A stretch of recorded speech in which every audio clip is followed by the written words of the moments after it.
My relationship with sex has evolved a lot. Yeah. Over time. I think it was in my early years influenced by porn. As it is for many people. Too. So me too. That's the way I went into the game. I just went in trying to be those male porn stars, you know. And I think over time, and I think there's this wider issue in our society, specifically, I've got to be honest, with men. Yes.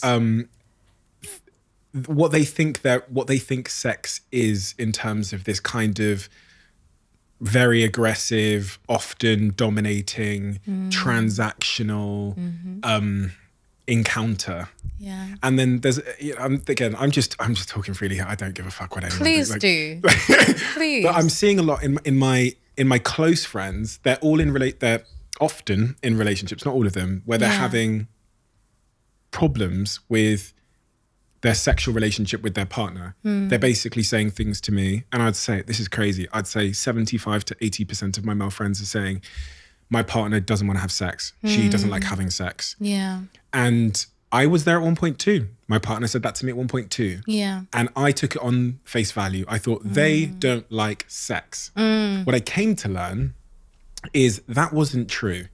But that what I'd learned to be sex and what I was bringing as sex, this kind of aggressive, whatever, was not the language that they spoke. Right. And I feel like I'm surrounded by men that need to start seeing sex as a language, because then you can ask yourself, well, actually she's speaking Spanish and I'm speaking English. That's why it's not she doesn't like English, she speaks a different language. You know what I mean? Yes.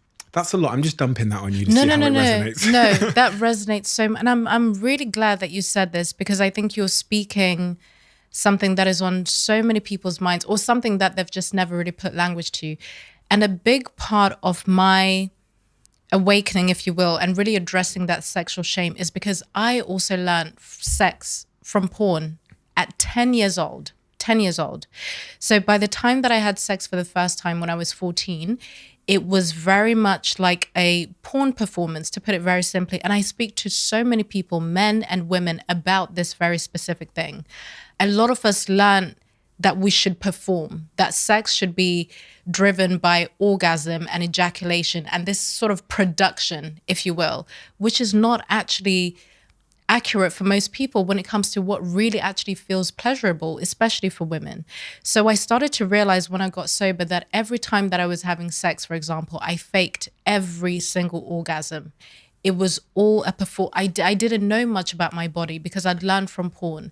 And because the men that I was with had also learned from porn, we were just in a performance and no one's actually talking about it. Right?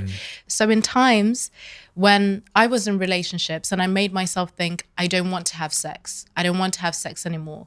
It actually was not that. I didn't want to have this type of pornified sex. That's what I actually meant.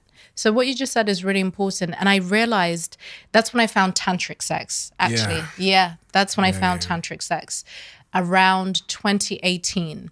Because I realized that I had always felt like sex was being done to me. Yes. That I was not a part of it. And that is how most women feel.